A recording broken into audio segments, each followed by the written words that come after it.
महाराजा हरि सिंह ने अपना ऑब्जेक्शन दिलाया था कि सीज फायर जो भारत सरकार ने उस वक्त किया था गलत है। भारतीय जनता पार्टी का शीर्ष नेतृत्व आंकड़ों में और तथ्यों में यकीन रखता है। आज़ादी से लेके आज तक 19,000 करोड़ का निवेश, लेकिन 5 अगस्त 2019 से लेके अब तक 29,000 करोड़ का निवेश और अगले साल 1.5 साल में 50,000 करोड़ का एडिशनल निवेश, एडिशनल इन्वेस्टमेंट।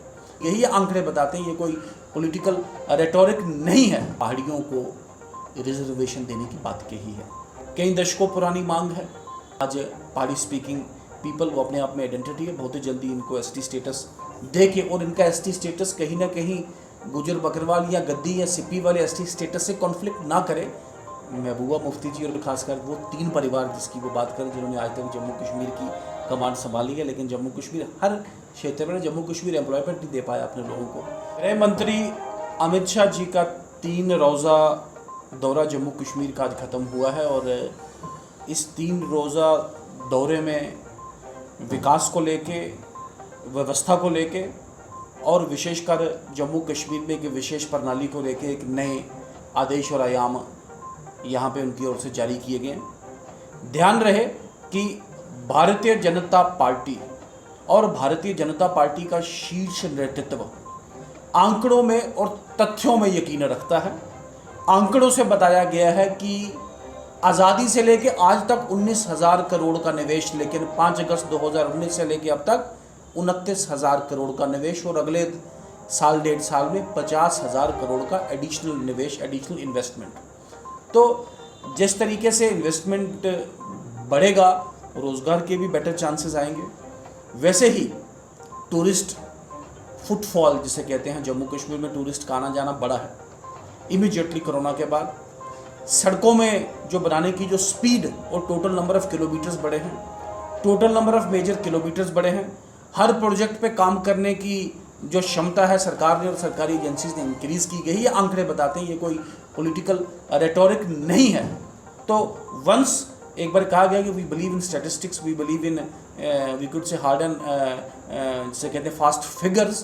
तो फिगर्स बताती हैं वो उन्होंने बनाई हैं, और मुझे उम्मीद है कि उनके आए हुए यहाँ पे आने के साथ जो एक विविधता और जिसे कहते हैं एक विशिष्टता के साथ उन्होंने सरकारी अमले से ये सारी जानकारी लेके अपने साथ ले गए, होपफुली जम्मू कश्मीर में चौमुखी विकास ज़मीनी पे दिखने को मिलेगा। हम उम्मीद करते हैं कि उनके द्वारा की हुई जो घोषणाएं, जो व्यवस्था है, जल्द ही और बेहतर तरीके से विकास को, तरक्की को और ख़ासकर जम्मू कश्मीर की ऑलराउंड जिसे कहते हैं 4 डिमेंशनल फिल्म में कैसे काम कर सकते हैं, ये देखने वाली बात होगी।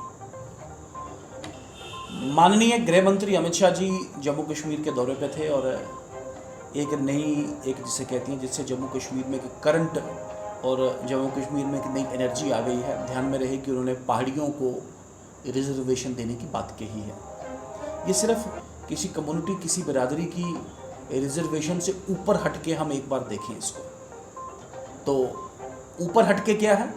एक तो कई दशकों पुरानी मांग है, एक लैंग्वेज की जिसे कहते हैं, एक भाषा की एक आइडेंटिफिकेशन, उसकी एक जिसे कहते हैं रिकॉग्निशन सरकार ने औपचारिक तरीका। इसको अगर 1947 अक्टूबर 26 और 27 अक्टूबर के इंस्ट्रूमेंट ऑफ एक्सेशन के बाद वाले जिसे कहते हैं इवेंट्स को अगर हम देखें, तो महाराजा हरि सिंह ने अपना ऑब्जेक्शन दिलाया था कि सीज फायर जो भारत सरकार ने उस वक्त किया था गलत है।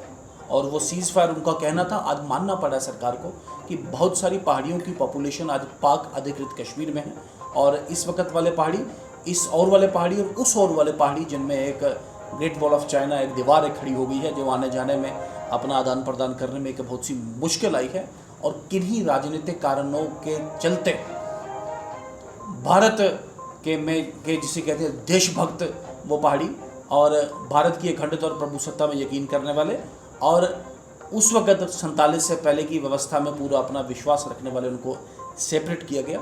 लेकिन आज पहाड़ी स्पीकिंग पीपल वो अपने आप में आइडेंटिटी है, बहुत ही जल्दी इनको एसटी स्टेटस दे के, और इनका एसटी स्टेटस कहीं ना कहीं गुजर बकरवाल या गद्दी या सिप्पी वाले एसटी स्टेटस से कॉन्फ्लिक्ट ना करे, इसकी व्यवस्था भी, जैसे कहा गया है कि शर्मा कमीशन की रिपोर्ट आती है, इसमें किस तरीके से हार्मोनाइज करते हैं, सबके सामने रहेगा। विशेषकर इनके अलावा भी, पहाड़ियों के अलावा भी सबके ध्यान में रहे कि कुछ लोग कृपा करके आप कई वर्ष कई दशक सरकार में रहे, सत्ता में रहे, लेकिन आपने कभी उनकी बात नहीं की। जिस दिन आप सत्ता से रहे तो आप बड़ी बड़ी बातें और डींगे हाँकते हैं। कोली कम्युनिटी जो सबसे ज़्यादा मैं कहूँगा ज़िला उधमपुर में, ज़िला कठुआ में, ज़िला डोडा में, इन 3 क्षेत्रों में खासकर इनका रहता है आना जाना और इनकी आबादी है वहाँ, इनको भी एसटी स्टेटस, अगर शर्मा कमीशन की रिपोर्ट, अब वो तो कमीशन की रिपोर्ट कॉन्फिडेंशियल रहती है, मेरा उस पर कमेंट करना ठीक नहीं होगा, लेकिन एज ए केस जैसे एक जिसे कहते हैं को मुद्दई और एक वकील एक मुकदमे को लगता है, हमने यहाँ जाके श्रीनगर जाके इस केस को बड़ी शिद्दत के साथ कमीशन के सामने, ना सिर्फ जिसे कहते हैं लिप सर्विस एक पत्रकार बंधुओं के सामने ज़ोर से जिसे कहते हैं बात कर लिया कि कुछ नहीं, पूरा केस बना के इनकी आइडेंटिफिकेशन करके इनका इकोनॉमिक स्टेटस, इनकी पूरी इन्यूमरेशन करके कमीशन को सौंपा। वी आर होपफुल कोलियों को भी एसटी का स्टेटस मिलेगा और कई कम्युनिटीज़ एससी में, कई कम्युनिटीज़ एसटी में और कई कम्युनिटीज़ ओबीसी में जो इंक्लूड होनी चाहिए going by the recommendation of Sharma commission. अब शर्मा कमीशन की रिपोर्ट को सरकार जैसा बताया गया है कि सरकार ने सबमिट कर दिया है और आने वाले दिनों में शर्मा कमीशन की रिपोर्ट जैसे ही एक्सेप्ट होगी जस्टिस जीडी शर्मा साहब की, हमें होपफुल कि ये कहीं ना कहीं economic and socially weaker sections को एक फिलिप एक ज़रूर मिलेगा। रानी साहब, बलवंत सिंह मनगोटिया जी को ज्वाइन करने के बाद उधमपुर में बीजेपी कितनी मजबूत हुई है? मैंने बलवंत जी पहले भी कहा था कि पार्टी में कोई भी आए उसका स्वागत है और आने वाले दिनों में हम उम्मीद करते हैं कि कर्तव्य निष्ठा के साथ और मेहनत के साथ पार्टी और जिसे कहते हैं देश को मजबूत करने का काम करेंगे और वी आर होपफुल कि 2 बार विधायक रहे हैं, उनका नेतृत्व भी, उनकी एक लीडरशिप क्वालिटीज़ का भी भारतीय जनता पार्टी कैसे एक चैनलाइज कर सकती है और वो अपनी क्वालिटीज़ को कैसे लोगों में और ज़मीन पे और खासकर संगठन में कैसे उतार पाते हैं, ये आने वाले दिनों में पता लगे। आई एम होपफुल कि इसका एक अच्छा एक पॉजिटिव इम्पैक्ट रहेगा। शुक्रिया। देखिए, इसी को उन्होंने एक साफ स्पष्ट कहा है कि आपने कहा था कि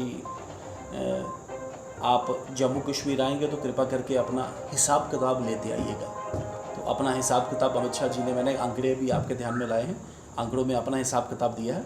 अब देखने वाली बात है कि महबूबा मुफ्ती जी और खासकर वो 3 परिवार जिसकी वो बात करें जिन्होंने आज तक जम्मू कश्मीर की कमांड संभाली है, लेकिन जम्मू कश्मीर हर क्षेत्र में, जम्मू कश्मीर एम्प्लॉयमेंट नहीं दे पाया अपने लोगों को। जम्मू कश्मीर एक जिसे कहते हैं इतनी ग्रांट एंड एड, मैं विधानसभा पे भी बात करता था कि जितनी grant and aid Uttar Pradesh को आज तक नहीं मिली, उससे ज़्यादा grant and aid Jammu Kashmir को मिली है। तो इतनी ग्रांट एंड एड के बाद भी जम्मू एक आईटी हब नहीं बन पाया, जम्मू एक एजुकेशनल जिसे कहते हैं एक एपिसेंटर नहीं बन पाया। जम्मू कश्मीर इतना टूरिज़्म आते भी, लेकिन फिर भी टूरिज़्म इंडस्ट्री जितना फ्लरिश कर सकती थी जम्मू कश्मीर को नहीं कर पाई। तो ये कुछ सवालिया निशान हैं जो जम्मू कश्मीर के लोग और विशेषकर जम्मू कश्मीर का युवा इन 3 परिवारों से ज़रूर पूछे।